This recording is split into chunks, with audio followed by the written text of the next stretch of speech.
عورتوں کی بھیڑ بمبئی میں لگ گئی. اب ہر پارک میں پنجا والا بابا آ گیا. اب یہ چرسی جواری گنگیری شرابی بولتا ہے حسین کی سواری اس پہ آ گئی. اے مسلمان، حسین غوث اعظم کے سر پہ نہیں آئے، حسین خواجہ غریب نواز کے سر پہ نہیں آئے. حسین کو آنا تھا تو اعلیٰ حضرت کے سر پہ آ جاتے، محبوب الہی کے سر پہ آ جاتے، قطب الدین بختیاری کاکی کے سر پہ آ جاتے، تاج الشریعہ کے سر پہ آ جاتے. ان بزرگوں کے سر پہ کبھی حسین نہیں آئے. حسین کو وہی چرسی ملا تھا، یہ گنگیری ملا تھا، یہ شرابی حسین کو ملا تھا. دو چار جوتا مارے شرابی گنگیری پھیری.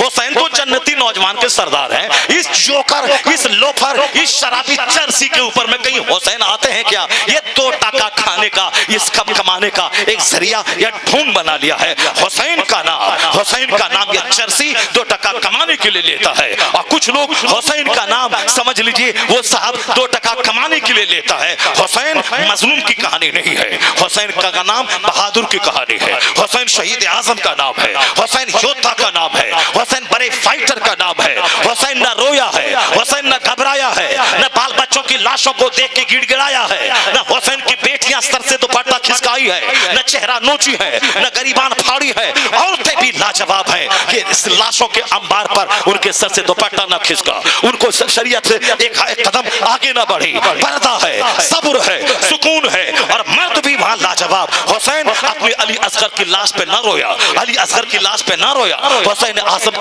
کے سامنے بچوں کی لاش گرتی جاتی تھی، مگر حق بچانے کے لیے حسین کا جذبہ بلند ہوتا جاتا تھا. حسین صبر کی تصویر کا نام ہے. حسین بہادری کی تصویر کا نام ہے. حسین اسلام سمجھانے والے مبلغ اعظم کا نام ہے. مصطفیٰ نے کہا تھا میں اہل بیت اور قرآن دو چیز چھوڑ کے جا رہا ہوں، اس کا دامن مضبوطی سے تھامنا، گمراہی سے تو بچ جائے گا. اس کا مطلب حسین مبلغ اعظم کا نام ہے. حسین کبھی رویا نہیں، یہ رونے والوں کو ہنسایا ہے. حسین کبھی گھگھیایا نہیں، حسین نے دشمنوں کی آنکھوں میں ڈال کے اپنی گردن دے کے اسلام بچایا ہے.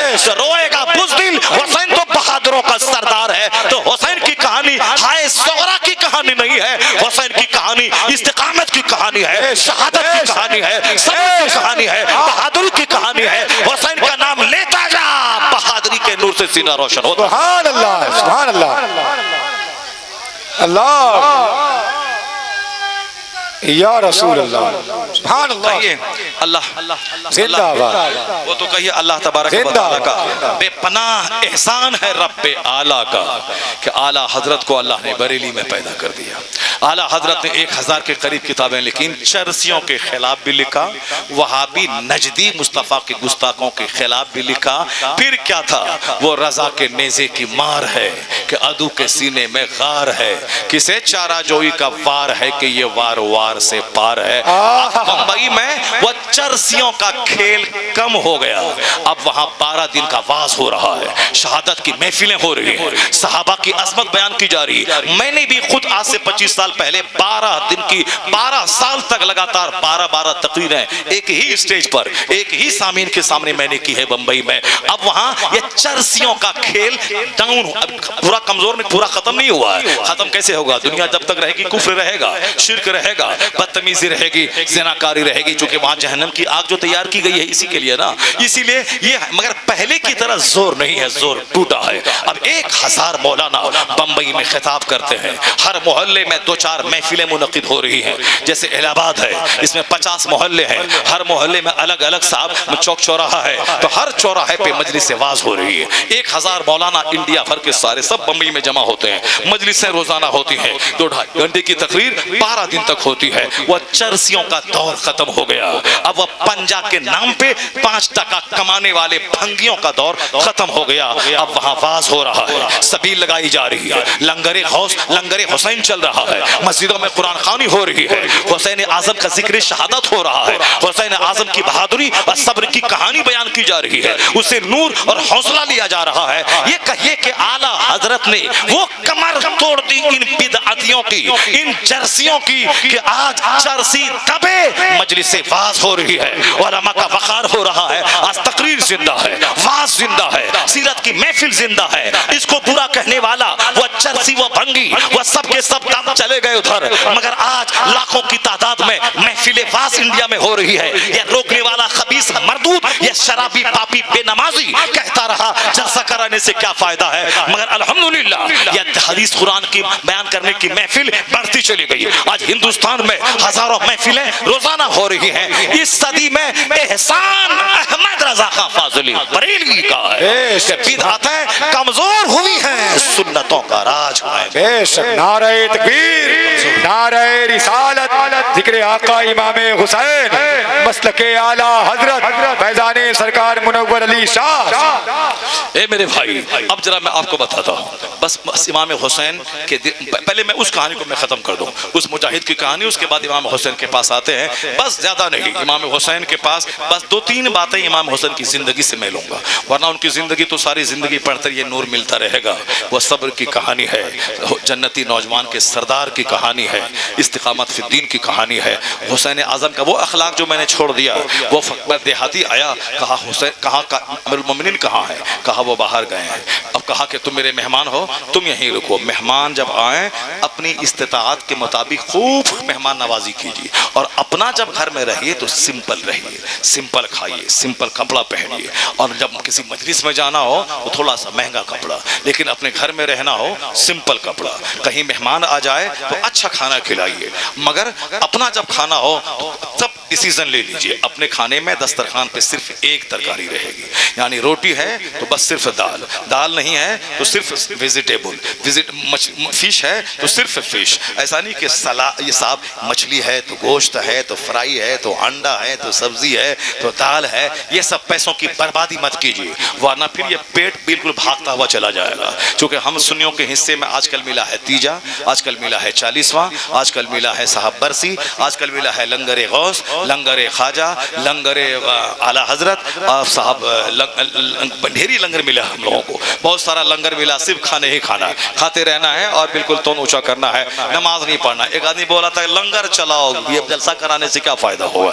اب لنگر چلاؤ، یعنی خوب اس قوم کو کھلاؤ، خوب چربی بڑھاؤ، خوب کولیسٹرول کو بڑھاؤ. سرکار سمپل رہتے تھے، سمپل کھاتے تھے، صحابہ کرام سمپل کھاتے تھے، اور اس صحابہ کے نام پہ، سرکار کے نام پہ خوب کھانا کھلاؤ، لنگر کھلاؤ. لنگر غریبوں کو مت کھلاؤ، مسکینوں کو مت کھلاؤ. جس کے پاس پہننے کو کپڑے، پاؤں میں چپل نہیں ہے، ان فقیروں کو فوٹ پاس سے بولا کر کے مت کھلاؤ. کن کو کھلاؤ؟ ڈی آئی جی کو کھلاؤ، ڈی ایم کو کھلاؤ، داروغہ کو کھلاؤ، تاکہ داروغہ کھائے گا، دن بھر تھانہ میں بیٹھ کے مہا گالی بکے گا، دن بھر 1000 گالی بکے گا. کھانا میرا کھائے گا اور وہ گالی بکے گا، میرے کھانے کی طاقت اس کے بدن میں ہوگی، اس گالی میں ہم بھی شریک ہو جائیں گے، ہم کو بھی گناہ ہوگا. نمازی کو کھلاؤ، متقی کو کھلاؤ، تاکہ متقی یہاں روٹی کھائے گا اور رات بھر نفل نماز پڑھے گا، وہ سجدہ وہ کرے گا، ثواب آپ کو ملتا رہے گا. سبحان اللہ. نعرہ تکبیر، نعرہ رسالت، شورائے اہل سنت، محترم قاری غلام نور مجسم الناوی، نعرہ تکبیر، نعرہ رسالت. غلام نور مجسم صاحب آ گئے. اب صاحب اب ہماری باری ختم ہونے والی ہے، اب ہمارا بیان ختم ہونے والا، 2 گھنٹہ پورا ہونے والا ہے. مجھ جلسے والوں نے بولا تھا 2 گھنٹہ بولنا ہے آپ کو. اس کے بعد غلام نور مجسم صاحب آئیں گے، ان کی نعت خوانی ہوگی. اب بس 2 گھنٹہ پورا ہونے میں 10 منٹ باقی ہے، چونکہ 11 بجے میں نے شروع کیا تھا، اب یہ 11 بجنے والا ہے. اب صرف 10 سے لے کے 15 منٹ تک میں اپنی بات مکمل کروں. پرمیشن ہے آپ کی؟ اجازت ہے کہ نہیں؟ آپ کی اجازت ہے کہ ہاں ٹھیک ہے. اللہ تعالیٰ آپ سب کو سلامت رکھے اور ہمیشہ دین کی محفلوں کی قدر کرنے کی توفیق عطا فرمائے. میں نے کیا کہا؟ Simple living, high thinking. اپنے گھر میں سمپل کھائیے، پیسہ بچے گا غریبوں کو کھلائیے، پھوپھی کو دیجیے، چچی کو دیجیے، دادی کو دیجیے، بیماروں کو دیجیے. اپنا ہی کھا پی کر کے مقروض بن جائیے گا تو بیماروں کو کیسے علاج کروائیے گا؟ غریبوں کو کیسے دیجیے گا؟ مدرسہ میں پڑھنے والے مصطفیٰ کے مہمان کو کیسے کھلائیے گا؟ پیسہ بچا کے رکھیے. جاڑے کے زمانے مدرسے میں کمبل دے دیجیے، مدرسے میں پڑھنے والے بچوں کو کتابیں بانٹ دیجیے، مدرسے کے پڑھنے والے بچوں کو کبھی کبھی 1 کریٹ صاحب سیب لے جا کے دے دیجیے. آم کا موسم ہے، اب کتنے بچے ہیں؟ 100 بچے ہیں، 200 پیس آم لے جا کے دے دیجیے. یا مہمان رسول کھائیں گے. آپ کے گھر میں کوئی مہمان آئے، ہم اس کو گاڑھی اچھی چائے پلا دیں تو آپ کا چہرہ دمک جاتا ہے کہ میرے مہمان کی عزت اس نے کی ہے. جو مصطفیٰ کے مہمان کی عزت کرے گا، اس کو کھلائے گا تو کھلائیں گے، مہمان کو خوش ہو جائیں گے. مصطفیٰ جانے رحمت. اور جب مصطفیٰ خوش ہو جائیں پھر کتنا انعام ملے گا، لے نہیں پائے گا، وہاں بغیر مانگے دیا جاتا ہے. اتنا انعام ملے گا تو پیسہ بچا کے رکھیے گا، تب نہ آپ کھلائیے گا. اپنے دسترخوان پہ صاحب سبزی، گوشت، مچھلی، انڈا، دال سب دن رات کھائیے گا تو سارا پیسہ اسی میں چلا جائے گا. پھر پیسہ بچے گا کہاں؟ غریبوں کو. سمپل رہیے، سوچ high, simple living, high thinking. یہ ملا پیغام امام حسین سے. امام حسین کے گھر میں فاقہ رہتا تھا. امام حسین کی ماں کبھی کبھی دن بھر کھاتی رہی تھی، افطار کرنے کے لیے روٹی نہیں ملتی تھی، روٹی مل بھی گئی قرض لے آیا تو فقیر آیا اس کو دے دیتی تھی. یہ ہے سمپل لیونگ. اور وہ بدو مہمان دیہات سے آیا، امام حسین نے زبردست دسترخوان بچھایا. اپنے لیے فاقہ ہے، اپنے لیے جو کی روٹی ہے، اپنے لیے سوکھی روٹی پانی میں بھگا کے کھانا ہے، اور مہمان کے لیے زبردست کھانے کا انتظام ہے. مہمان اللہ کا بھیجا ہوا ہوتا ہے، اس کی خدمت کریں. حدیث میں آیا ہے من کان یؤمن باللہ والیوم الآخر فلیکرم ضیفہ. مصطفیٰ کہتے ہیں کہ جو آخرت پر اللہ پر ایمان لاتا ہے اسے اپنے مہمان کی تعظیم کرنی چاہیے، مہمان کی عزت کرنی چاہیے، اور مہمان کو اچھا کھلائیں پلائیں بھی، اور مہمان کو چھوڑنے کے لیے دروازے تک جائیں. چونکہ مہمان کو چھوڑنے کے لیے دروازے تک جانا یہ مصطفیٰ کی سنت ہے. سبحان اللہ.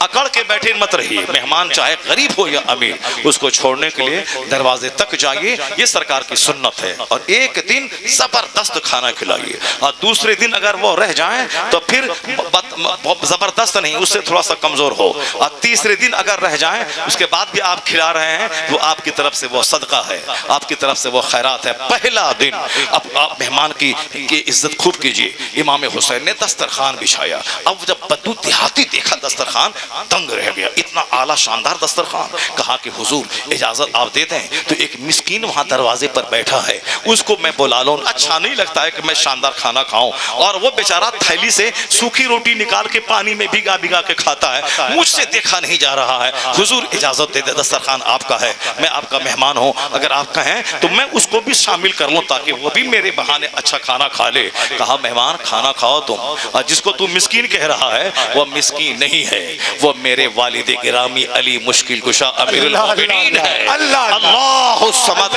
اللہ الصمد ہے نانے شعیر پر مدار قوت حیدری. یعنی وہ جو کی روٹی سوکھی کھاتے تھے اور تقوی کی زندگی بسر کرتے تھے. اتنی طاقت اللہ دیتا تھا کہ اعلیٰ حضرت کی زبان میں بحر تسلیم علی میدان میں سر جھکے رہتے ہیں تلواروں کے. یعنی علی مشکل کشا جھاڑی کے شیر کی طرح جب میدان میں گرجتے اور برستے تھے تو دشمنوں کے تلواروں کا سر مولا علی کو سلام کرنے کے لیے جھکا رہے. وہ بہادروں کے سردار ہے. اس لیے زیادہ چکنی چپڑی چیزوں کے کھانے سے طاقت نہیں ملتی ہے، طاقت ملتی ہے سمپل کھانے سے، طاقت ملتی ہے جو کی روٹی کھانے سے، طاقت ملتی ہے ہری سبزی کھانے سے، طاقت ملتی ہے سرکہ کھانے سے، طاقت ملتی ہے صاحب کیا ہے کہ وہ دودھ پینے سے، طاقت ملتی ہے سیب فروٹ کھانے سے، طاقت ملتی ہے شہد کھانے سے، طاقت ملتی ہے کھجور کھانے سے. شہد مشرک لے لیا، سرکہ مشرک لے لیا، صاحب کھجور مشرک لے لیا، اور ہم کیا لے لیے؟ برگر لے لیے. ہم کافروں کا چومن لے لیے، ہم کافروں کا برگر لے لیے، ہم کافروں کا نوڈلز لے لیے، ہم کافروں کا نہ جانے کیا کیا لے لیے. چھوڑ دے نوڈل کی کہانی، چھوڑ دے برگر کی کہانی، چھوڑ دے چومن کی کہانی. اپنے گھر میں سرکہ رکھ، اپنے گھر میں شہد رکھ، اپنے گھر میں کھجور رکھ. اور جو 3 کھجور اجوا کا ڈیلی کھائے گا اور دن بھر نہ زہر اثر کرے گا نہ جادو اثر کرے گا، اور جو مہینے میں 3 دن شہد کو چاٹ لیا کرے گا اس مہینے میں نہ کینسر ہوگا، نہ برین ہیمریج ہوگا، نہ فالج کا حملہ ہوگا. مصطفیٰ کہتے ہیں جو مہینے میں 3 دن شہد چاٹ لے اس مہینے میں خطرناک بیماری اس کو نہیں ہوگی. سبحان اللہ، سبحان اللہ. اے مسلمان، کافروں کی طرح جینا چھوڑ دے. اپنے بال بچوں کو اپنے گھر میں مصطفیٰ کی محبت کا پاٹھ پڑھا، مصطفیٰ کی سیرت کا پاٹھ پڑھا. خود نماز پڑھ، اپنی بیوی کو نماز پڑھا تاکہ تیرے بچے تیری بیوی اپنی ماں کو دیکھ کے نماز پڑھیں، تجھ کو دیکھ کر کے نماز پڑھیں. ورنہ جو ارب پتی بھی بن جائے گا کچھ نہیں ملے گا. مصطفیٰ کی روح کو تکلیف ہوتی ہے جب مصطفیٰ کا نام لینے والا سجدہ نہیں کرتا ہے. یہ جھوٹی محبت سے کام نہیں چلے گی. سچی محبت کے کیریکٹر بولے، کیریکٹر بولے، کردار بولے کہ مصطفیٰ سے محبت ہے. ہم کو مصطفیٰ سے محبت ہے. مدینہ چلیے، مدینے میں رہیے، مدینہ بولا لیجئے، مدینے کا دلوا دکھا دیجئے، اور مدینہ جا کے گالی گلوچ کیجئے، مدینہ جا کے لڑائی کیجئے، مدینہ جا کے صاحب لنگی اٹھا کے لڑنے کے لیے دوڑ جائیے. جاہل گنوار وہاں کتے کے پاؤں چوم لیتا ہے. اور یہ صاحب مدینہ بلا لیجئے، مدینہ چلا لیجئے، مدینہ دکھا دیجئے. لیجئے, اب وہاں جا کے کشتی لڑیے اور لڑائی کیجئے اور موبائل پہ ویڈیو بنا کے نیٹ پہ ڈالیے, ہندوستان والوں کو بتائیے کہ ہم مدینہ آئے ہیں. جنت ملے نہ ملے, کم سے کم ہندوستان میں شہرت تو ہو جائے یہ مدینہ میں آیا ہے, تاکہ لوگ پروگرام کے لیے اس کو بلاتا رہے. کیا جھوٹی اور نقلی اور بدتمیزی والے باتیں کر رہا ہے, لوگوں کے سامنے مت بول. اعلیٰ حضرت کے سامنے ایک آدمی آیا تو بولا تھا حضور ہم کو مصطفیٰ سے محبت ہے, یہ شاعری سن لیجئے, میرا دل تڑپ رہا ہے, میرا دل جل رہا ہے. اعلیٰ حضرت نے بولا جو کچھ تم نے لکھا ہے وہ دل میں ہے, اگر دل میں ہے تو تم تو ولی ہے, میں تیری پیشانی کو چوم لوں, اور اگر دل میں نہیں ہے صرف قلم کاری ہے تو پھر یہ جھوٹ ہے, اور جھوٹ نہیں سننا چاہیے, اور جھوٹ نہ مسلمان کو بولنا چاہیے. کیا زبردست بات اعلیٰ حضرت نے کہہ دی. اور آج صاحب یہاں کلاکاری اور جھوٹ کی کھیتی ہو رہی ہے. مدینہ, مدینے کا نام مت لے. جو مدینے کا احترام نہ کرے, جو مدینے کی سڑک کا, مدینے کے کتے کا, مدینے کی فضاؤں کا, مدینے کی تکلیفیں صبر نہ کرے, اسے مدینے کا نام نہیں لینا چاہیے. اب سنو ذرا غور سے, سمپل لیونگ, ہائی تھنکنگ, تمام کافروں کا کھانا چھوڑ دے. اسرائیل یہودی کا سارا پروڈکٹ اس کے طلاق دے دے. جس دن سے میں نے سنا, پہلے بھی نہیں پیتا تھا, لیکن جب سے اسرائیل کے ان کتوں نے مسلمانوں پہ, بچوں اور عورتوں پہ, بیماروں پہ حملہ کیا ہے, اس کے بعد سے میری زبان پہ نہ تھمس اپ گیا ہے نہ کوکو کولا گیا ہے. پہلے کبھی کبھار لمکا اور صاحب سیوان اپ پی لیا کرتا تھا, چونکہ سفید میں تھوڑی سی کراہیت کم ہے, پی لیا کرتا تھا. تاج الشریعہ پیا کرتے تھے, کبھی کبھی پی لیا کرتا تھا. اب تو الحمدللہ اس کو دیکھنے کا دل نہیں کرتا, چاہے مہمان آئے چاہے کوئی بھی آئے, اس کے لیے وہ پلانے کا من نہیں کرتا ہے. جو ظالم ہمارے پیسے سے ہمارے بچوں, ہمارے بیماروں, ہماری ماں بہن, ہماری بیٹیوں پہ اٹیک کرے, اس کا پروڈکٹ کھائے گا. اور یہاں کیک کاٹا جا رہا ہے, یہاں صاحب وہ 2-4-5 بوتل تھمس اپ لایا جا رہا ہے, کوکو کولا لایا جا رہا ہے, ہمارے بچوں کو مار رہا ہے. اس کا جو ملک, اس کا پروڈکٹ چاکلیٹ کھایا جا رہا ہے. انڈین ہو, انڈین پروڈکٹ استعمال کر, انڈین چاکلیٹ, انڈین جلجیرہ, انڈین پانی, انڈین سامان استعمال کر. جب پتا چلے یہودیوں کا سامان ہے. ایک بار میرے دل میں خیال آیا تھا, یہ ووڈ لینڈ کا جوتا بڑا اچھا ہوتا ہے, اور یہ ووڈ لینڈ کا جوتا بڑا مضبوط ہے, اگرچہ میں نے کبھی نہیں پہنا اس کا. خادم کا جو انڈین پروڈکٹ ہے, باٹا کا, یہ سب تو پہنتا ہوں, اور عام طور پر سمپل ہی پہنتا ہوں. لیکن جب ایک بار ووڈ لینڈ کا جوتا دیکھا ایک آدمی کے پاؤں میں, اور لگا کہ بڑا اچھا زبردست ہے, میں لے لوں. لیکن بعد میں جب پتا چلا یہ ووڈ لینڈ یہ یہودی کی کمپنی ہے, اس کے بعد ایسی نفرت ہوئی کہ نہ اس کا بورڈ دیکھنے کا من کرتا ہے, نہ اس دکان میں گھسنے کا من کرتا ہے. اے مسلمان, وہ نفرت پیدا کر ان خبیث یہودیوں سے. اپنے ملک میں رہتے ہو, ملکی سامان استعمال کر, اور جو شہد تیرے گھر سے نکل گیا ہے اس شہد کو واپس لا, اس میں شفا ہے. جو سرکہ تیرے گھر سے نکل گیا ہے اس سرکہ کو داخل کر, اس میں شفا ہے. اور تمہارے گھر سے جو سبزی نکل گئی ہے اس سبزی کو گھر میں لا, اس سبزی میں ہارٹ کا, کولیسٹرول کا, شوگر کا علاج ہے. اور کبھی کبھی طاقت ہے, پیسہ 1 کروڑ ہے. ایسے حج کرنے جاتے ہیں, 1 کروڑ ٹکا ہاتھ پاکٹ میں ہے, مگر پھر بھی مزدلفہ سے پیدل مینا آنا ہے. اتنی بھیڑ ہے کہ کوئی سواری نہیں ملے گی. اگر سواری مل بھی گئی تو پیدل والا سواری سے پہلے پہنچ جاتا ہے. ٹاکا ہے مگر کھانا نہیں مل رہا ہے. اسی طرح پاکٹ میں ٹاکا رہے, مگر اس کے باوجود سمپل صحابہ کے, مصطفیٰ کے طریقے پہ عمل کرنے کے لیے تو تم کبھی صرف نمک کے ساتھ روٹی کھا لے, کبھی سوکھی روٹی پانی میں بھگا کے کھا لے. حدیث میں آیا ہے, طاقت کے باوجود جو اچھا کپڑا پہننا چھوڑ دے, اللہ اس کو جنت میں ریشمی لباس پہنایا, اس کو ریشمی لباس پہنایا. کیا تم نے اسلام کا مذاق اڑا کے رکھا ہے یار. گھر کا سارا ماحول یہودیوں جیسا, بال بچوں کا کپڑا یہودیوں جیسا, بیویوں اور بیٹیوں کا کلچر یہودیوں جیسا, شادی بیاہ برتھ ڈے پارٹی کا کلچر یہودیوں جیسا. اور بولتا ہے کہ اللہ کہاں ہے, رسول اللہ کہاں ہے, مدد نہیں ہو رہی ہے. یہ یہودی ہار کیوں نہیں رہا ہے؟ یہودی آج ہارے گا. دنیا کے 200 کروڑ مسلمان اگر محمدی آج بن جائیں, کل یہودی کو منہ چھپانے کی جگہ نہیں ملے گی, کل وہ چھپانے کی جگہ نہیں ملے گی. پہلے محمدی تو بن جا. یہ مت بول اللہ کہاں ہے, یہ بول کہ تو کہاں کھڑا ہے, تو کہاں کھڑا ہے, تیرے پاس کون سا کلچر ہے. مت بول مصطفیٰ کہاں ہے, یہ بول کہ تو کہاں ہے, تیرا گھر کہاں ہے, تیرے بچے کہاں ہے, تیری بیوی کہاں ہے, تیری جوان بیٹیاں کہاں ہے, تیرا سماج کہاں ہے, تیرا معاشرہ کہاں ہے. تو ڈھونڈ تو کہاں ہے. اللہ تو شہرک سے زیادہ قریب ہے. مومنوں کے دل میں مصطفیٰ رہتے ہیں, مومنوں کے گھر میں مصطفیٰ کی روح رہتی ہے. تو آج بدل جا,